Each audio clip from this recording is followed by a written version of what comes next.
Okay, hello everyone, and welcome to All Things Politics. I'm your host, Bub.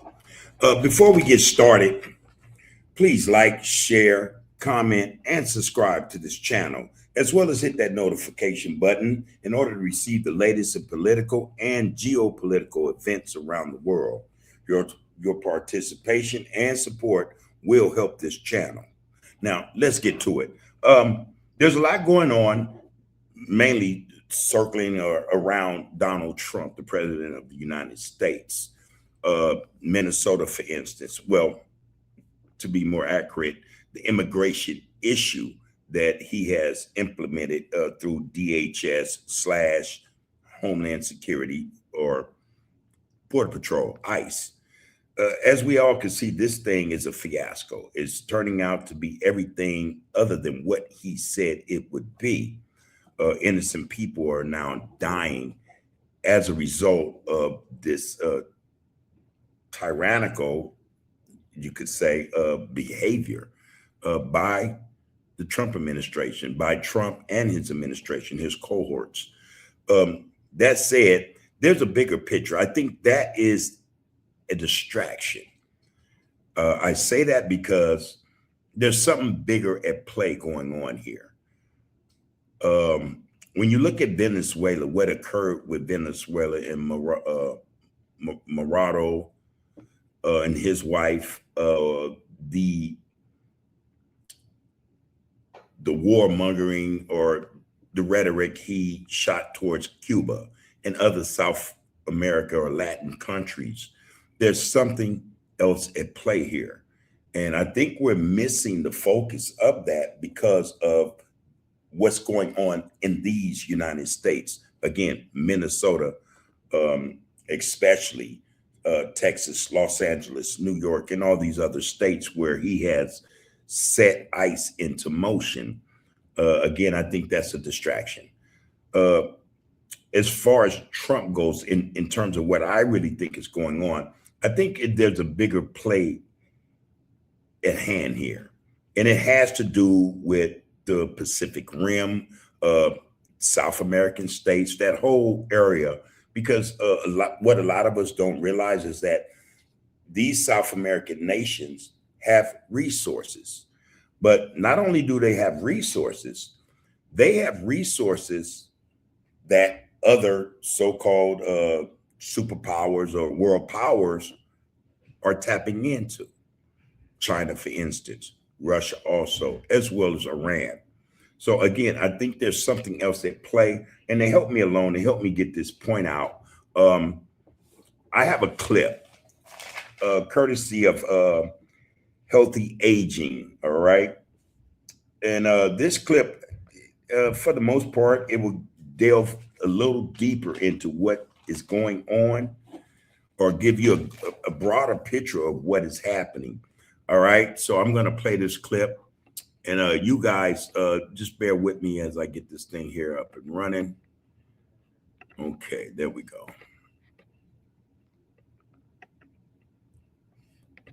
Okay.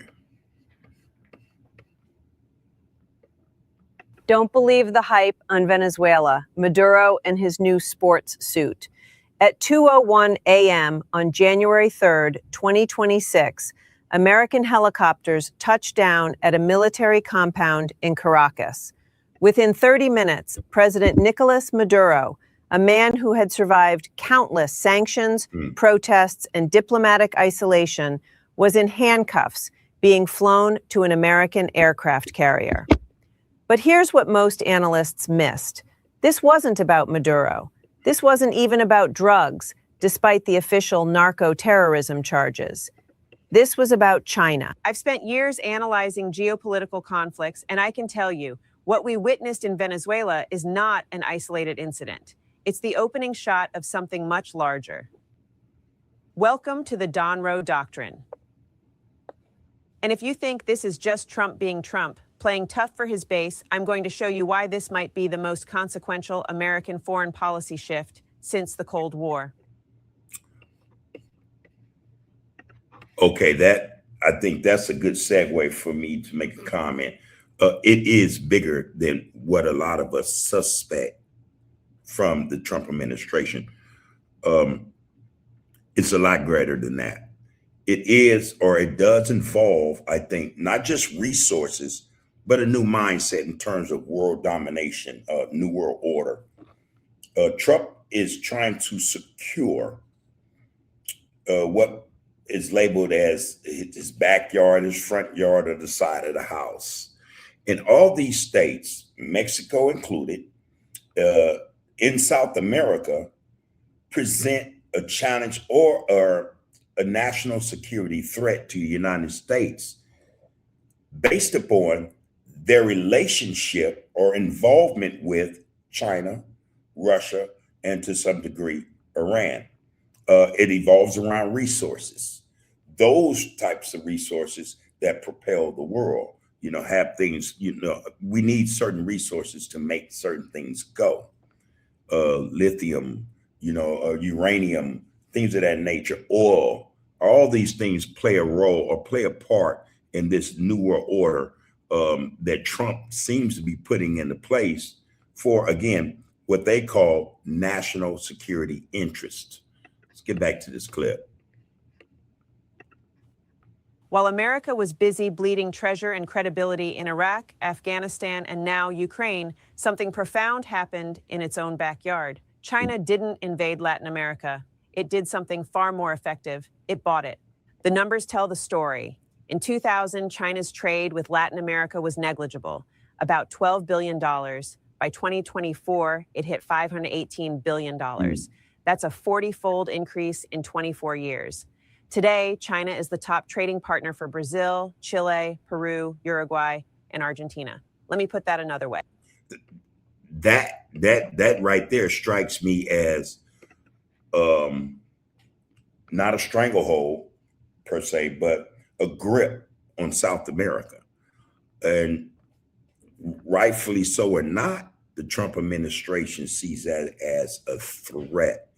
I think, though, what this does provide us is a view into what's coming down the pipes. I think that the dogs of war are barking, and they're barking loud and clear. For this reason, they're barking loud and clear for the reason they're trying to let the American people know in so many ways that war is coming. War is coming to the United States because the United States, like other Western countries, need resources to keep it propped up. And those resources, being that they're in the yard or in the vicinity of the United States, creates a national security issue. So this is why we see, well, you'll hear it from her better than me. For every major South American economy that actually matters, China has already displaced the United States. But trade statistics are abstractions. Let me show you what this looks like on the ground. In November 2024, China opened the port of Chancay in Peru. This isn't some small-time facility. We're talking... That opening of that port in Peru, I think, is a way to go around the Panama Canal. I think that's what that would involve, and it shuts America out of any dealings with that passageway, that canal strait or whatever. They don't have to check in through there. If they're setting up another shop in Peru, then that means then they can divert all transactions, importing whatever they're doing through Peru rather than through the Panama Canal. Talking about a $3.5 billion deep-water megaport, majority owned by COSCO, a Chinese state company with fully autonomous cranes capable of handling ships too large for the Panama Canal. The significance? Chancay creates a direct maritime corridor from Shanghai to South America that completely bypasses North American ports. A voyage that used to take 35 days now takes 23. Costs drop by 20%. China's ambassador called it the Shanghai of South America. Peru's transport minister wants it to become the Singapore of Latin America. And here's the kicker. China and Brazil are now exploring a railway that would connect Chancay to the Atlantic coast, creating an alternative to the Panama Canal itself, a Chinese-controlled transcontinental corridor across South America. But ports are just the visible infrastructure. Let me tell you about the invisible kind. China's State Grid Corporation has invested $12.5 billion in Brazil's power sector. They've built ultra-high voltage transmission lines stretching 2,000 kilometers. They now control critical portions of the electrical grid supplying São Paulo and Rio de Janeiro. If you live in Brazil's largest cities, there's a reasonable chance your lights stay on because of Chinese infrastructure.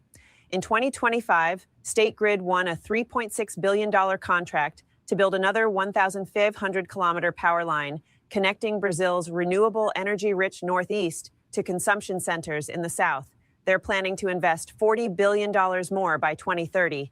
And then there's lithium. The so-called lithium triangle, Bolivia, Argentina, and Chile, holds 60% of the world's lithium reserves.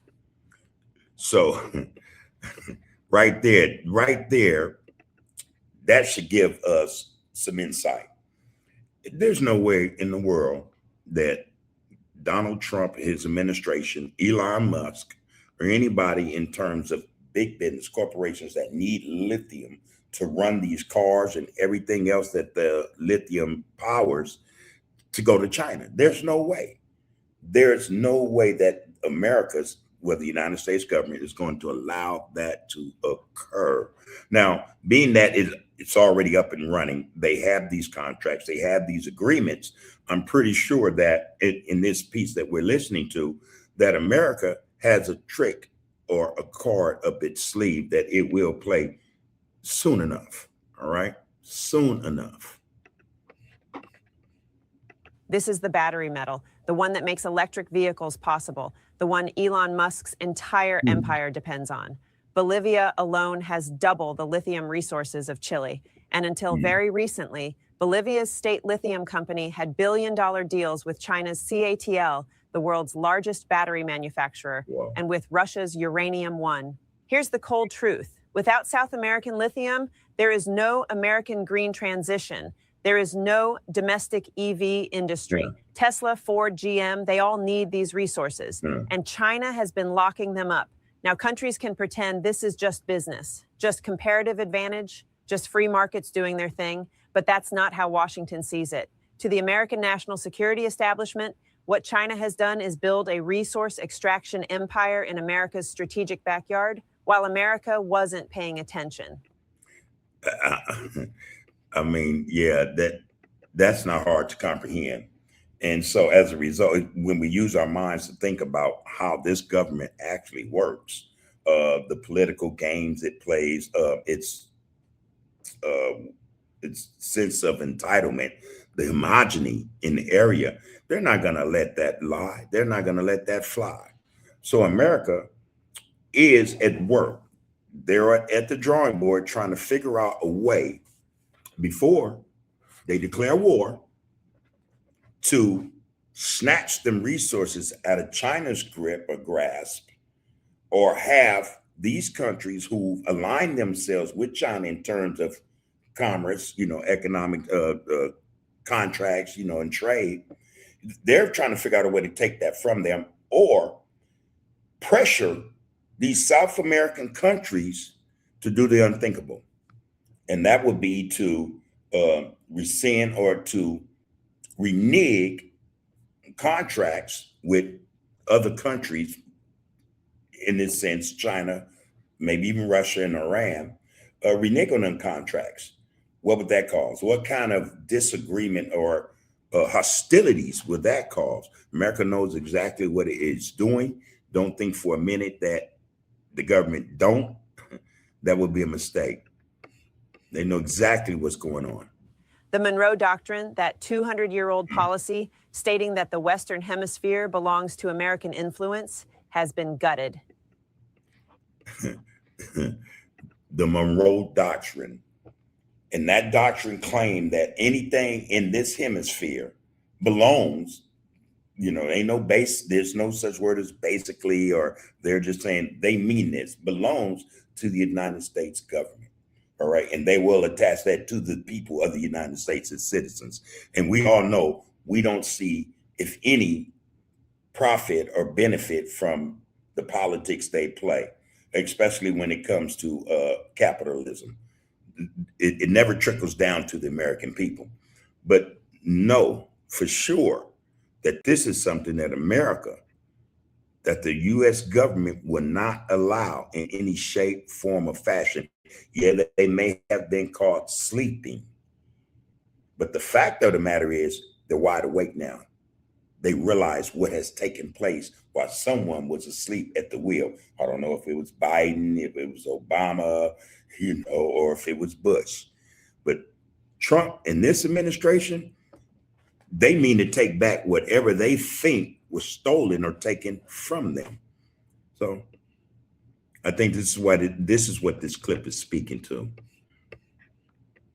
Very interesting. Not by tanks or missiles, by shipping containers and power lines. And Trump has decided that's over. The Monroe Doctrine is a big deal. Trump said hours after Maduro's capture, but we've superseded it by a lot, by a real lot. They now call it the Monroe Doctrine. This wasn't just braggadocio. This was Trump articulating in his own inimitable way a fundamental reorientation of American foreign policy. The Monroe Doctrine. So they renamed the doctrine from Monroe Doctrine to the Monroe Doctrine. I went and looked that up, and I tell you what, this is some scary stuff. The Monroe Doctrine. This is some scary stuff. So what we do know, based upon this piece from Healthy Aging, it is just basically an adaptation of the Monroe Doctrine. It describes a perceived desire by the second Trump administration to assert American predominance in the Western Hemisphere. The dogs of war are barking. Let me break down what the Monroe Doctrine actually means in practice. First, the Western Hemisphere is now officially priority number one. Trump's December 2025 National Security Strategy, 31 pages, devotes 5 pages specifically to Latin America, more than Europe, more than Asia. The document explicitly identifies non-hemispheric competitors as existential threats to American security. That's China, that's Russia, that's Iran. Yes, the strategy states that America will use leverage in finance and technology to induce countries to reject what it calls low-cost foreign assistance. Again, they will use leverage to induce those countries they see or who they perceive to be working with China, Russia, and Iran. So that means someone's going to shit or get off the pot. And you know, those are real plain terms. Let Trump and that administration tell it. They'll be way more harsh. The words will be more caustic than what I can, think or drum up. But know for a fact, who's ever playing ball with China or Russia, and maybe even Iran, they're going to quit. They're going to forfeit the game. They're going to forfeit the game because of American pressure, political pressure, economic, and as well as military. That's what this is all going to boil down to. Military power, Meaning Chinese investment. Translation, choose us or face consequences. Second, the doctrine isn't diplomacy, it's economic coercion. In April 2025, Trump announced Liberation Day, a baseline 10% tariff on virtually all imports, but the real weapon is secondary sanctions. Countries that maintain Chinese economic relationships face escalating penalties. The message to Latin American governments is simple. You can trade with China or you can trade with us. Pick one. Mexico has already gotten the message. Under intense pressure, Claudia Sheinbaum's government is advancing legislation to impose tariffs up to 50% on Chinese goods, specifically to prevent Beijing from using Mexico as a backdoor into the American market. Third, military force is explicitly on the table. Venezuela proved this isn't bluster, but Venezuela was the easy target, a pariah state with no powerful friends willing to fight for it. The doctrine goes further. Trump's team has expanded the Monroe Doctrine's geographic scope from the Aleutian Islands to Greenland and the North American Arctic to Antarctica. Now, It just, if we all just will recall what's been going on in the news, political news lately, geopolitical news, more accurately, the thing with Venezuela was nothing. What's really going on are those South American countries, uh, particularly I think Brazil. Brazil is a part of BRICS, and based upon what BRICS is attempting to initiate or bring into play, is I think the catalyst for America doing what it is doing in North America, and that is BRICS, the BRICS organization, that is Brazil, Russia, India, China, and South Africa also. They're talking about replacing the dollar. They're talking about replacing the dollar, especially in trade. What does that mean to America? It devalues the dollar. It devalues the dollar. Not only that, but if these countries choose to do away with the American dollar in terms of commerce or trade, then that means uh, the sanction game that the United States plays, the tariff game, or whatever, the sanction game won't work. It won't work because that money is not in American dollars. So again, I think America is seeing the full picture, the big picture, and they're about to change some things. I think that's going to be not just drastic, but radical. And that's going to have an effect on geopolitics, period, point blank. They've announced expanded military deployments across the Caribbean, Central America, and the Pacific approaches. Secretary of State Marco Rubio traveled to Panama within weeks of taking office, delivering an ultimatum: reduce Chinese influence over the canal or face American measures. Panama got the message. Hutchison Holdings, the Hong Kong company operating ports at both ends of the canal, is now selling those assets to a BlackRock-led American consortium. Panama has withdrawn from China's Belt and Road Initiative. Fourth, the carrot and stick approach. Bolivia's new president, Rodrigo Paz, elected in late 2025, is already terminating lithium contracts with China and Russia. His foreign minister announced they're seeking a long-term relationship with the United States. In exchange, Washington is offering IMF credit lines, IDB financing, and technology transfers. Argentina's Javier Milei has become Trump's closest regional ally. When Trump threatened Panama, Milei declared his unequivocal support for delivering the canal to Trump. He was the only regional leader to refuse signing a CELAC statement defending Panamanian sovereignty. The hemisphere is being sorted: allies and adversaries, dollar or yuan. There you go. So where does this? There you go. There we go.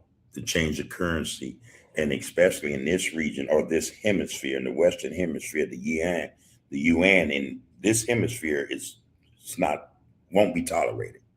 Will not be tolerated. So again, what we see going on here in these United States, I think is a distraction to keep the people from focusing on what's really going on in the world, or what the Trump administration has initiated as a means to get the world to whip the world in line.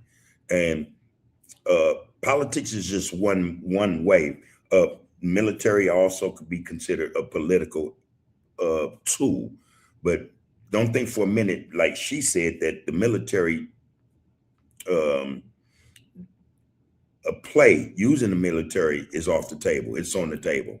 And I think that's the threat that most of these South American countries fear most: being invaded, being having regime changes, coups, things of that nature. They rather go on and play ball rather than have America come in, sweep them up, give them some false charge of narco trafficking, and plant a puppet to do their bidding. This is a serious game. This is Machiavellian.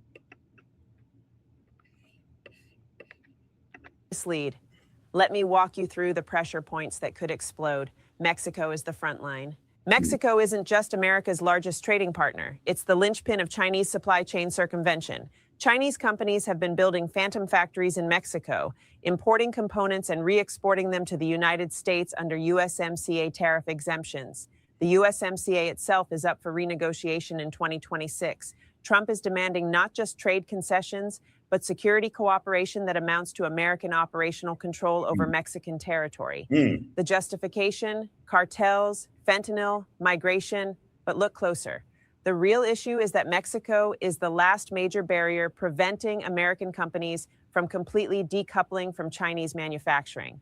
Trump needs Mexico aligned.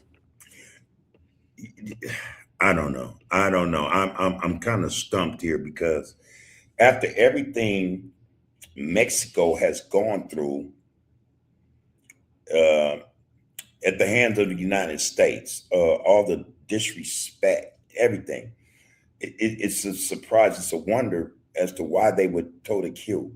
I understand the threat.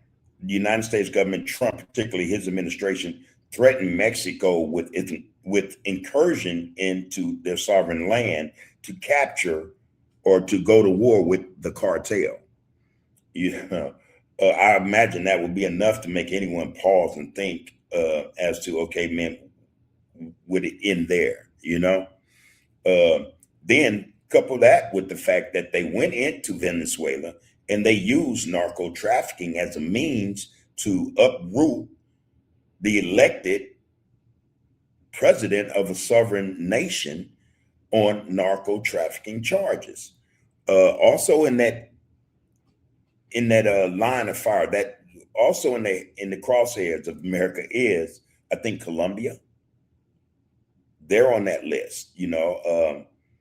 Everyone's running scared. United States have taken off the gloves, and again, to a lot of us, we don't see this happening. We don't understand what's going on because we're so distracted with issues that they created, the Trump administration in the United States, to keep us focused and going crazy over this immigration issue, rather than understanding what they're doing in the United States in the name of the people or its citizens, which really doesn't make any sense. It's not true.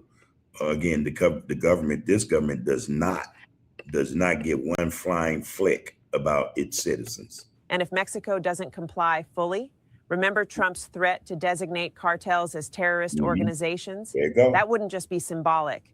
That would give the U.S. military legal authority to conduct operations inside Mexico with or without Mexican.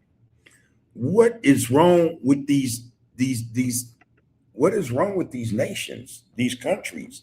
Yeah, okay, but wouldn't you rather stand and fight than get down on your knees and submit to something you know is wrong? I think that's what's wrong with the human race. We've gotten to the point where we would rather just submit and succumb to tyranny, megalomaniacs,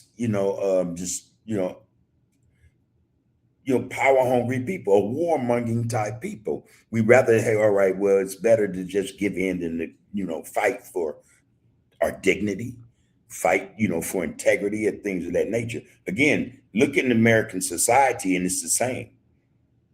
People will fall to their knees first before they will stand up and fight for what's right. So it's really no surprise that countries like Mexico are about bending. That countries like Peru, Peru, Chile, and the others are just willing to submit rather than say, hey, man, we're a sovereign nation. You can't tell us what to do or who we can let in our yard. It's crazy. The whole world then lost its mind. There's no fight in the world anymore. And consent.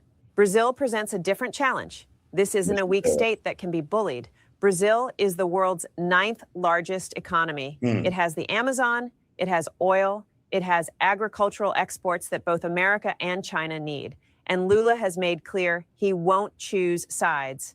Brazil is a founding BRICS member. At the May 2025 China CELAC summit, Lula stood beside Xi Jinping, announcing $3 billion in new Chinese renewable energy investments. State Grid is building more power lines. BYD is opening electric vehicle factories. But Brazil also hosts American investment. Its commodities flow to U.S. markets. Its military has traditional ties to Washington. The Trump administration initially slapped 40% tariffs on Brazilian agricultural exports. Oh, Brazil's military has traditional ties with America, so that means Lula could be in trouble if he don't find balance, find the right equilibrium in this situation. If he doesn't, he's sure to be toppled. He's sure to be toppled. I wouldn't doubt that there's already a plan to try in an attempt to do that. Starting with having the people exclaim their dissatisfaction with the economy or with the government. Same thing you see in Iran. It would be no different anywhere else if America, CIA, and those, Zionist regimes so choose, to enact this type of behavior. Exports. They've since been partially rolled back, but the threat demonstrated the leverage America holds. The question is whether Brazil can maintain its strategic autonomy when both superpowers are demanding alignment. Here's a flashpoint almost no one is discussing. Argentina hosts the only deep-water port capable of servicing Antarctic operations, Ushuaia. China has been expanding its Antarctic presence with multiple research stations and increasing naval activity in waters the United States considers strategically vital. And this is why we see this issue with Greenland also. Not only is it resource rich, but it's also a strategic vantage point, especially when discussing or considering Russia. They figure or they feel, see, it doesn't make sense only to them, but not to anyone else. It doesn't make sense for America to say, okay, we're going to go over and get Greenland, in someone else's backyard in order to have a strategic vantage point. But you can't come over here in the Western Hemisphere, not in our yard, and proclaim or profess to do the same thing. This thing is going to get really wild. We're running a couple more minutes of this. In fact, a couple more minutes of this. Under Milei, Argentina has pivoted hard toward Washington. But what happens if a future Argentine government decides Chinese investment in Patagonian ports is more attractive than American demands? The December 2025 National Security Strategy explicitly extends the Monroe Doctrine to Antarctica. Okay, there that is. I just wanted to make that clear to the public. There's something else going on. What's really happening in the Trump administration? And I'm willing to wager most Americans do not understand what is happening in terms of what they want to label national security. This thing is going to lead to a conflict, no doubt about that. This is why we see China investing in their defense budget. America, I mentioned this a few days ago on the channel, is asking for a budget of $1.5 trillion for the Pentagon. 1.5 trillion. So that went up 500 billion. It was previously $1 trillion. Now it went up 500 billion. For what purpose? For what purpose? And then also consider this. If that budget is that large, know that some of that money will be spent in these United States to so-called secure national security against so-called domestic terrorism. So you very well may see that equipment or them dollars being spent in states all across the nation to prevent an uprising, a revolution, an overthrow of the Trump government. You could probably bet your money on it and you would win. So it's something to think about for the American people. This is, like I said, something to really start thinking about, and hopefully discussions will start to take place. It's in the American in American society. Those who really care and understand what's going on in terms of uh, the White House, the politics of the Trump administration, also the involvement, whether it's involvement or non-involvement in the Senate and Congress. If we don't hurry up and get an understanding of what's going on, this thing is going to fall on top of us like a ton of bricks, and it'll be too late then to do anything about it. I'm your host, Bub, and this is All Things Politics. Please like, share, comment, and subscribe to this channel. Until next time, take care of yourselves and each other.